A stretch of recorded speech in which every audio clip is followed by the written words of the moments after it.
السلام علیکم پیارے بچوں. آپ اپنی اردو بکس کھولیے پیج نمبر 51. جیسے کہ ہم پڑھ رہے ہیں یہ ایثار کا جذبہ چیپٹر نمبر 9. اس کا آج ہم پارٹ 4 پڑھنا ہے ہمیں. تو آپ نے پچھلا والا سبق سارا سمجھا ہوگا. اب آج بھی غور کریے. کھولے پیج نمبر 51. ہم نے یہاں تک پڑھا تھا. تو یہ ہم نے یہاں پہ اینڈ کیا تھا کہ جب زین گھر پہنچتا ہے وہ ماں باپ کی باتیں سنتا ہے اور اس کو یہ پتہ چلتا ہے کہ وہ ان کے اصلی ماں باپ نہیں ہیں بلکہ محض پالنے والے ہیں. تو اس کو بہت دکھ پہنچتا ہے لیکن وہ کسی سے اس کا انکشاف نہیں کرتا.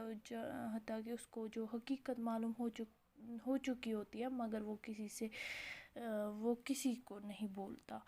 تو ماں کے برتاؤ سے زین کے دونوں بھائیوں کے مزاج کو بھی متاثر کیا. یعنی ماں جو برتاؤ کرتی تھی اپنے دو بیٹوں کو پیار کرتی تھی اور زین سے اب نفرت کر رہی تھی اس کو بہت دو بھائیوں نے بھی یہ فیل کیا. باقی جو ٹوینس اس سے شیبہ کو پیدا ہوئے تھے انہوں نے بھی یہ فیل کیا کہ کچھ گڑبڑ ہے.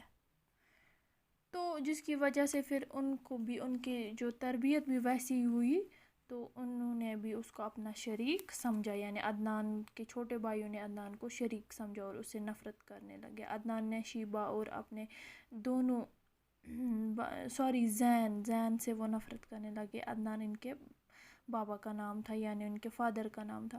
عدنان نے شیبہ اپنے دونوں لڑکوں کو بہت سمجھانے کی کوشش کی لیکن عدنان جو کہ باپ تھا وہ بہت اچھے انسان تھے.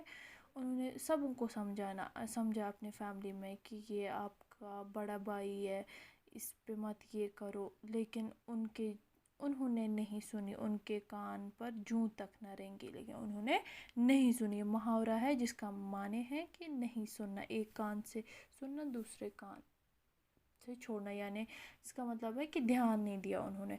زین اب M.Com کی ڈگری حاصل کر چکا تھا.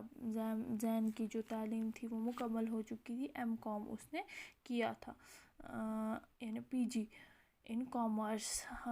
ماں اور بھائیوں کے برتاؤ نے آخرکار اس سے گھر سے کنارہ کش ہونے پر مجبور کر دیا اور ایک رات وہ کسی کو بھی کچھ بتائے بغیر جانے کدھر نکل کھڑا ہوا. تو اب کیا ہوتا ہے جو اس کو بہت نفرت کرتے ہیں وہ بہت تنگ آتا ہے تو وہ گھر کو چھوڑنے کا ارادہ کرتا ہے. یعنی گھر سے کنارہ کش ہونے کا سوچتا ہے. تنگ آتا ہے بھائیوں کے برتاؤ سے اور ماں کے. تو ایک رات وہ کسی کو بتائے بغیر ہی چلا گیا. شیبہ کے دونوں بیٹے آوارہ ہی نہیں مغرور اور بد دماغ بھی تھے. بولتے ہیں شیبہ کے جو دو بیٹے تھے وہ مغرور تھے اور بد دماغ تھے کیونکہ ان کی تربیت اچھی نہیں ہوئی تھی. جب تعلیم میں ان کا جی نہ لگا تو باپ نے انہیں اپنے کاروبار میں لگانے کی کوشش کی. تو تعلیم بھی انہوں نے نہیں پڑھی. انہوں نے سبق بھی اسکول بھی ایسے وہ لٹر مست تھے. وہ پڑھائی پہ دھیان نہیں دیتے تھے. تو اب ان کے باپ نے ان کو بزنس میں انوالو کیا لیکن وہاں پہ بھی انہوں نے کچھ نہیں کیا. مگر ایسی بے لگام طبیعتیں رکھنے والے بھلا بیوپار میں کیوں کر سرخ رو ہوتے لیکن وہ وہاں پہ بھی جی نہیں لگا پائے. تو وہاں تو پتے مارے بغیر کچھ حاصل نہیں ہوتا. وہ کام تھا جو ان کے بس سے باہر تھا. بزنس تو بہت اس کے لیے بہت مائنڈ چاہیے. تو جس کی وجہ سے وہ بزنس بھی انہوں نے اس میں بھی بہت کافی نقصان کا سامنا کرنا پڑا عدنان کو. تو وہ بھی انہوں نے چھوڑا. عدنان میں اب اتنی ہمت نہیں تھی کہ تنہا سارا کام چلا لیتا. تو عدنان اب بوڑھا ہو چکا تھا. وقت کے ساتھ ساتھ ایج بھی چلی جاتی ہے. اب وہ نہیں کام کر پاتا تھا.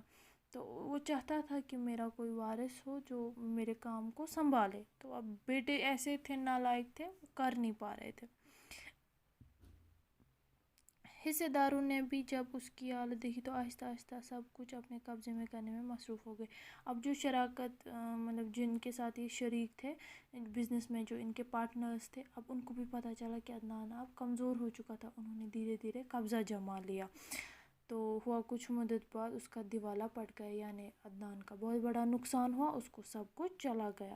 کہتے ہیں مصیبت کبھی تنہا نہیں آتی ہے، یعنی مصیبت، یہ سچ ہے، مصیبت کبھی اکیلے نہیں آتی ہے۔ دولت کیا گئی، صحت نے بھی جواب دیا۔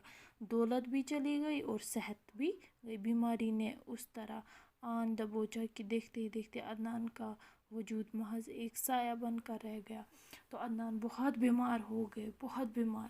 تو اب اس کے بدن میں بس اس کا مطلب اس کی اتنے کمزور ہو گئے، تو اب جب عدنان کی طرف کوئی دیکھتا تھا اس کا سایہ نظر آتا تھا، باقی تو کچھ بھی نہیں، دولت بھی صحت بھی۔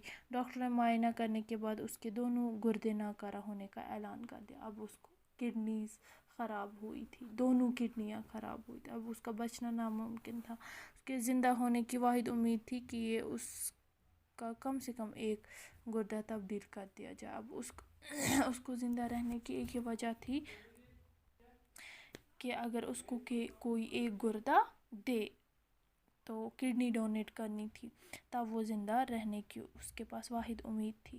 اس کا یہ واقعہ 5-10 برس پہلے پیش آیا ہوتا تو کسی بھی قیمت پر، ہاں اگر اب بھی اس کو کچھ سال پہلے پتہ چلتا کہ اس کی کڈنیز خراب ہے تو تب وہ کچھ کر پاتا تھا، اس کے پاس پیسہ بھی تھا، لیکن اب تو اس کو روٹی بھی میسر نہیں، اب تو وہ کچھ بھی نہیں کر پا رہا تھا۔ گردے کی قیمت کہاں سے ادا ہوتی؟ آوارہ بیٹے کنگال پا کر پہلے ہی نہ جانے کدھر نکل چکے تھے۔ ایک شیبہ جو اپنی غلطیوں کا کفارہ کرنے کے لیے اس کا ساتھ دیے جا رہی تھی، اپنی اپنی جگہ پر دونوں کو ایک خیال رہ کر پریشان کر رہا تھا، انہیں زین کی گئی ناانصافی کی سزا ملے، لیکن اب پچھتانے سے کیا فائدہ۔ تو اب پیسے بھی نہیں تھے، اب تو یہ ان کے بس میں ہی نہیں تھا کہ کہیں سے گردہ لاتے، لیکن اب انہوں نے کیا کیا، ان کے جو بیٹے تھے وہ گھر سے نکل کر چھوڑ آوارہ تھے۔ اب شیبہ کو یہ سمجھ آئے، دونوں کو سمجھ آیا ہمیں ناانصافی جو ہم نے زین کے ساتھ کی اسی کی سزا مل رہی ہے، لیکن اب پچھتانے سے کچھ نہیں ہوتا، تو وقت گیا تھا۔ تو آج کے اس لیکچر میں اتنا ہی، دیجیے اجازت، اللہ حافظ۔ اس کی ریڈنگ کیجیے گا۔